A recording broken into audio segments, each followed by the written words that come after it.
네, 오늘은 특별히 이사야 53장 말씀을 통해서 오늘 특별히 우리가 지금 코로나로 인해서 지금 우리가 선교가 4개월 넘게 우리가 지금 못 가고 있지 않습니까? 이런 악조건 속에서 또는 우리의 시간이 여유로운 이때에 우리가 남과 그리고 이런 악조건에 집중한 것보다 오늘 주신 말씀을 통해서 내 자신을 말씀 앞에 비추어 보고 좀 되돌아보고 재조정하고 좀 회개하는 시간을 가졌으면 좋겠습니다. 양과 우리가 다른 결정적인 한 가지라는 제목으로 하나의 말씀 증거하도록 하겠습니다. 양에게는 10가지 특성이 있다고 해요. 첫 번째는 여러분들도 잘 알다시피 시력이 좋지 않다고 합니다. 눈앞에서 뭔가 보이고 그게 눈앞에서 움직이면 양들은 그걸 졸졸 따라다닌다고 해요. 두 번째, 양들은요 잘 속는다고 해요. 이 양의 형편없는 분별력을 야생개들은 본능적으로 잘 알았다고 합니다. 그래서 야생개들은 양떼를 교묘히 유도해서 좁은 골짜기로 몰아넣은 뒤 잡아먹고는 했다고 합니다. 그리고 세 번째, 양의 특징 세 번째, 잘 넘어진다고 합니다. 양의 다리는 근육이 약하대요.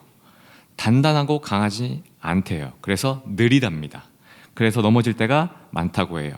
그래서 맹수가 가까이 쫓아오면 100% 잡아먹히게 된다고 합니다. 네 번째, 넘어지면 못 일어난대요. 뒤집힌 양은 아무리 용을 써도 스스로 못 일어난다고 합니다. 그래서 목자가 와서 일으켜 세워줄 때까지 그 상태로 누워 있는다고 해요. 다섯 번째는 이기적이고 멋대로예요. 여섯 번째, 중심을 못 잡는다고 합니다. 일곱 번째, 방향 감각이 제로래요. 여덟 번째, 반드시 왔던 길로 돌아간대요. 아홉 번째, 방어력이 꽝 제로랍니다. 마지막 열 번째, 이게 중요한데 죽을 때가 되면 양들은 온순해진대요. 양은 죽음 앞에서만은 모든 것을 체념한 듯 온순해진다고 합니다. 이렇게 10가지 양의 특징에 대해서 살펴봤는데 어떻습니까? 10가지 내용 모두 약하다는 것이 특징이에요. 10가지의 특징이 모두 형편없다는 것입니다. 목자가 없이는 혼자서 절대 생존할 수 없는 동물, 목자를 절대적으로 의존할 수밖에 없는 동물이 바로 양이라는 거예요. 양. 자, 여기서 더욱 충격적인 사실은요, 하나님은 성경을 통해 저와 여러분을 무엇으로 비유했죠? 어떤 동물? 양. 그렇죠? 양. 지구상에 하나님이 얼마나 많은 동물을 만들었습니까? 그렇죠? 동물의 종류가 너무나 많아요. 그런데 그 수많은 동물 중에 하필 양이래요. 양. 분명히 성경을 통해 하나님 우리를 양이라고 말씀하셨습니다. 6절이죠. 우리는 다 무엇 같아서? 양 같아서 그릇 행하여 각기 제 길로 갔거늘. 우리는요 하나님의 영광 보기를 싫어하는 눈을 가졌어요. 왜냐? 세상에 보이는 것만을 쫓아가기 때문에. 돈이 보이면 그것이 주인인 줄 알고 좋다고 따라갑니다.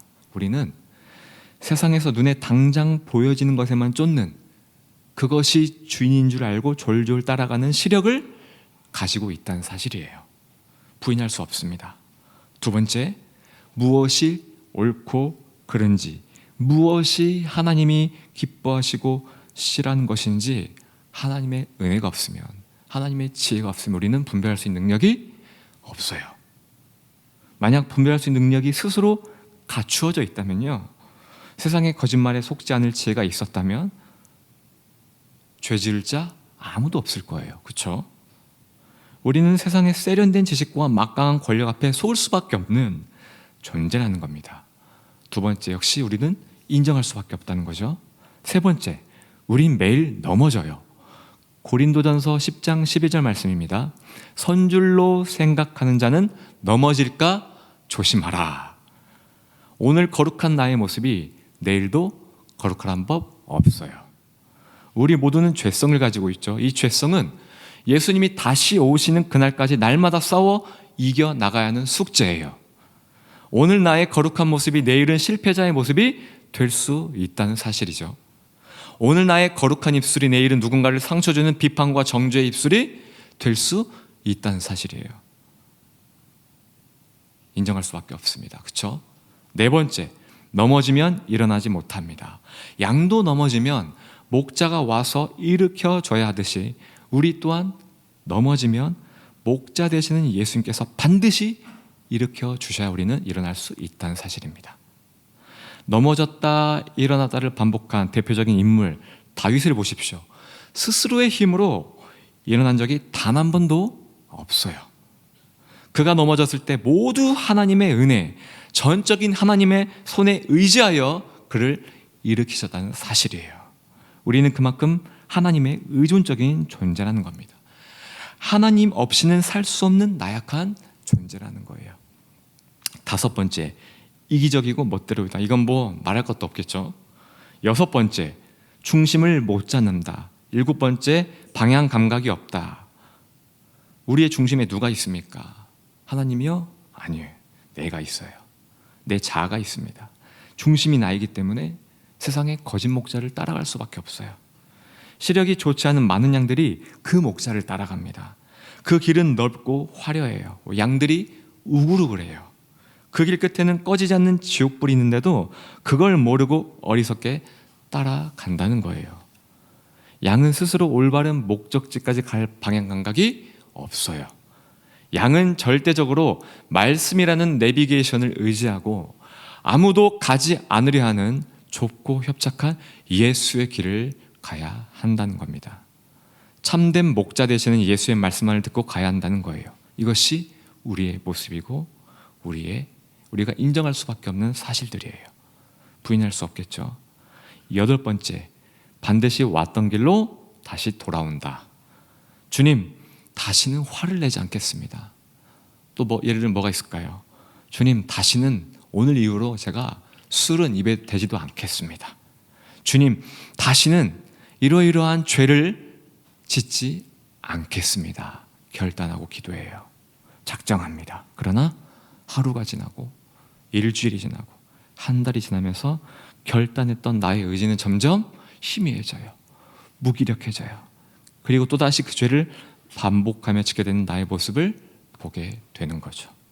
여덟 번째, 역시 부인할 수 없습니다. 아홉 번째, 방어력이 제로입니다. 우리의 유일한 적은 누구죠? 마귀죠. 그러나 우리는 방어력이 제로이기 때문에 마귀와 100번 싸운다 할지라도 100패예요. 그래서 하나님은 에베소서 6장에 마귀를 이길 수 있는 방어구와 무기가 있다면서 그것을 취하라고 말씀하셨다는 거죠. 자, 여기까지가 우리가 양일 수밖에 없는 9가지에 대해 살펴봤어요. 인정할 수밖에 없겠죠. 부인할 수 없을 정도로 양과 우리의 모습이 너무나 똑같다는 거예요. 하나님이 왜 우리를 양이라고 비유했는지 알 것 같아요. 인정합니다. 그러나 마지막 열 번째는 우리가 할 수 없는 거예요. 10가지 항목 중에 유일하게 10번째 항목만 양과 우리의 모습이 다르다는 겁니다. 무엇이죠? 죽을 때가 되면 온순해진다. 여기서 죽을 때가 되면 온순해진다, 이것이요, 뭐 그런 말 많이 들어보셨죠? 환성이 저게 항상 미쳐 날뛰다가 갑자기 착해진 거 보니까 죽을 때가 됐나 보네. 이런 걸 의미하는 게 아니에요. 우리는 자신의 자존감이 누군가에게 짓밟힐 때 어떻게 반응하죠? 남에게 정죄와 비판을 당할 때 어떻게 반응합니까? 이유 없는 고난과 시험을 직면했을 때 어떻게 반응합니까? 억울한 죽음을 직면했을 때 어떻게 반응하죠? 나의 억울함, 누명, 벗기고자 순환과 방법을 가리지 않고 애쓰는 게 우리의 모습이에요. 그렇죠? 이유 있는 고난이든 이유 없는 고난이든 간에 우리는 그 고난에서 벗어나고자 발버둥을 쳐요. 누군가에게 짓밟히면 배로 갚아주는 게 우리의 모습이라는 거예요. 마태복음 16장 25절에 예수님이 이렇게 말씀하셨습니다. 누구든지 제 목숨을 구원하고자 하면 잃을 것이요, 누구든지 나를 위하여 제 목숨을 잃으면 찾으리라. 우리는 예수님을 위해 목숨은커녕 자존심도 버리지 못하는 연약한 양이라는 거예요. 우리는 예수님을 위해 목숨은커녕 돈 몇 푼도 버리지 못하고 움켜쥐는 연약한 양이라는 거예요. 우리는 예수님을 위해 목숨은커녕 나를 보호하기 위해 남에게 분노하고 정죄와 비판의 말을 쏟아붓는 연약한 양이라는 겁니다. 이렇게 우리는 목숨은 물론이고냐 자존심에 스크래치 나는 것도 용납지 못할 만큼 자신을 매우 아끼고 사랑하는 자들이에요. 절대 온순하게 죽음을 받아들일 수 없는 존재라는 겁니다. 자, 지금부터 집중하여 들어보세요. 하나님과 우리 사이에 무슨 문제가 있었죠? 무엇 때문에 하나님과 우리의 관계가 끊어졌죠? 바로 죄입니다. 죄. 우리의 죄 때문에 하나님과 우리는 단절되었어요. 구약 시대에 보면 이스라엘 백성들이 죄를 지었을 때 하나님은 어떠한 방법으로 그들의 죄를 용서해 주셨죠? 동물을 잡아다가 죽이는 방법이었어요. 그렇죠? 동물의 피를 반드시 흘리게 해야만 그들의 죄를 용서해 주셨다는 사실입니다. 하나님이 잔인한 겁니까? 하나님을 동물 학대죄로 고소할 거예요? 죄가 무엇이죠? 죄가 얼마나 무서운 것이죠? 죄는요, 우리와 하나님 사이를 가로막는 역할을 해요. 죄는 하나님이 아닌 마귀를 우리의 아버지로 만들게 합니다. 죄는 지옥의 길로 인도합니다. 죄는 이렇게 무섭고 끔찍해요. 하나님은 분명히 말씀하셨죠. 죄의 값은 생명으로, 죄의 값은 피값으로 청산하겠다.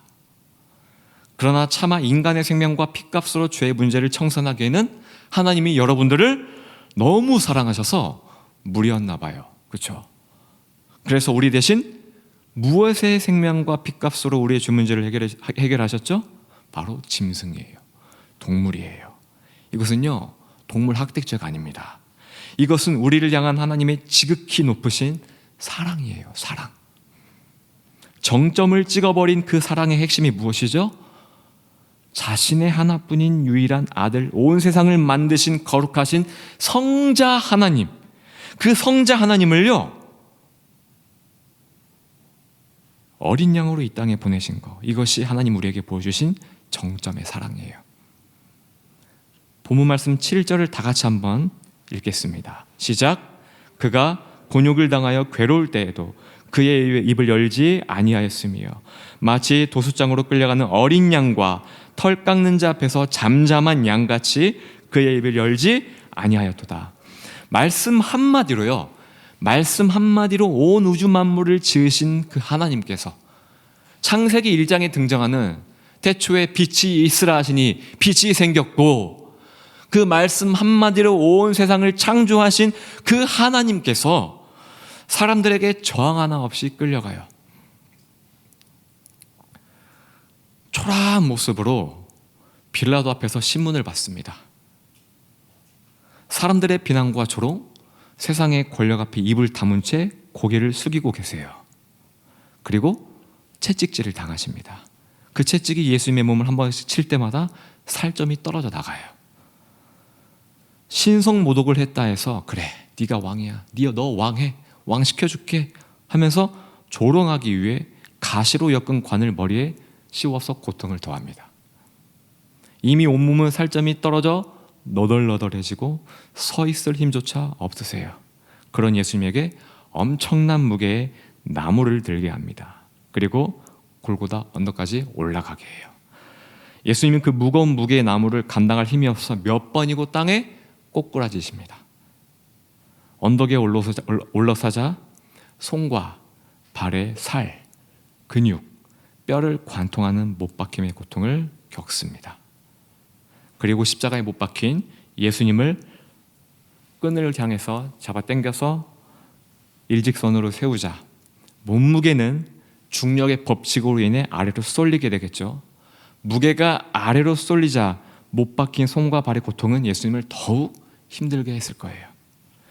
예전에 TV에서 사이언스라는 그 케이블 방송에서 방영한 적이 있었는데, 사이언스 채널에서 그 과학의 기구를 가지고 사람들에게 실험한 내용이에요. 유튜브에도 검색해보면 볼 수 있습니다. 실험의 내용은요, 예수님께서 십자가에 달리셨을 때 고통이 어느 정도인지 간접적으로 체험하기 위해 만든 실험이라고 해요. 참가자들은요, 매우 근육질의 덩치가 큰 건장한 남성들로만 뽑아 실험을 하였는데 참가자들 모두요, 몇 분도 버티지 못하고 다 포기했어요.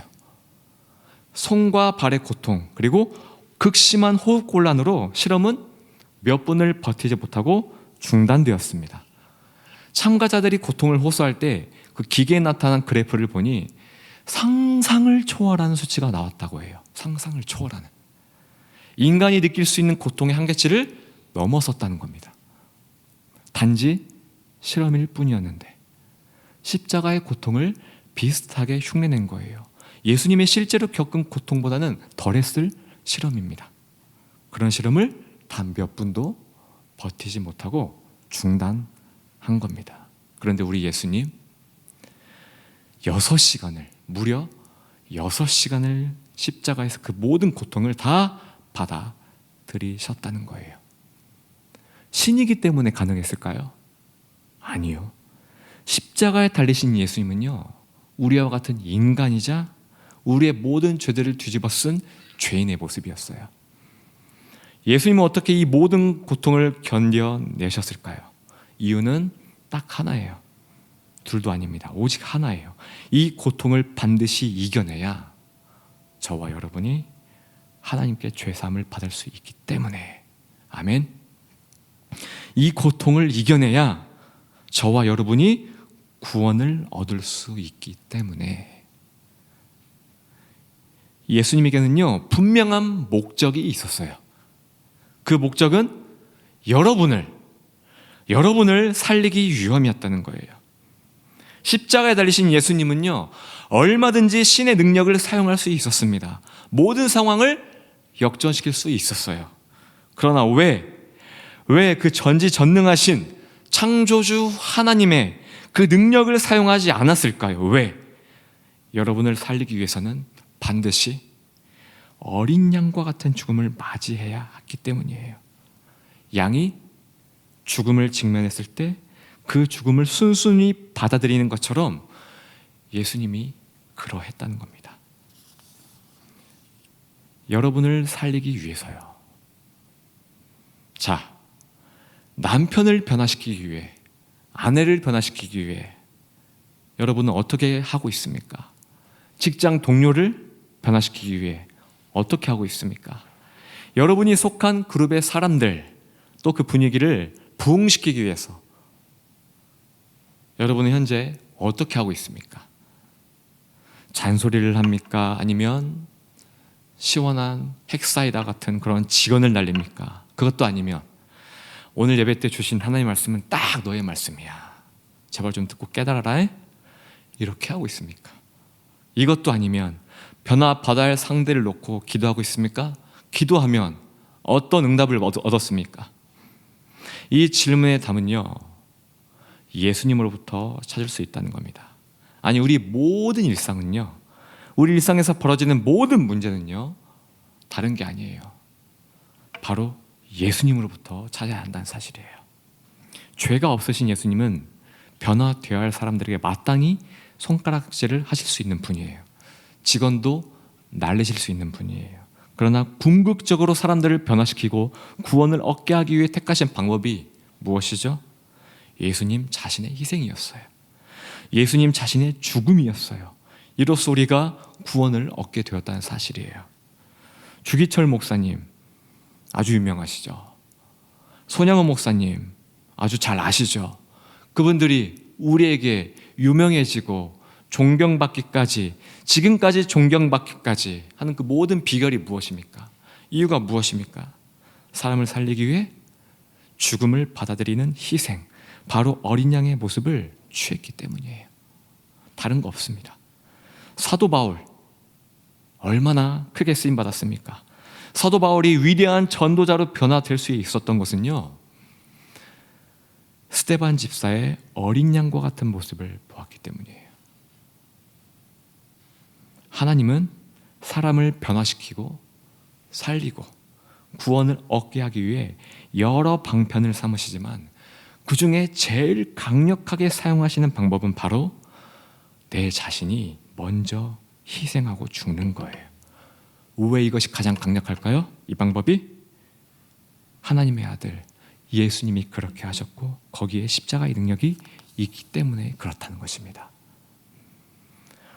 화려한 말, 지식, 주장 아닙니다. 돈도 아니에요. 시원한 직원도 아닙니다. 하나님의 말씀 앞에 저와 여러분이 먼저 박살나고 고난 가운데서도 침묵하며 말씀을 붙들고 희생할 때 하나님은 그런 삶을 통해 개인을 변화시키고 단체를 변화시키고 공동체를 변화시키고 나라를 변화시킨다는 사실이에요. 기독교의 역사나 부흥은 언제나 늘 이러한 방식으로 흘러왔다는 사실입니다.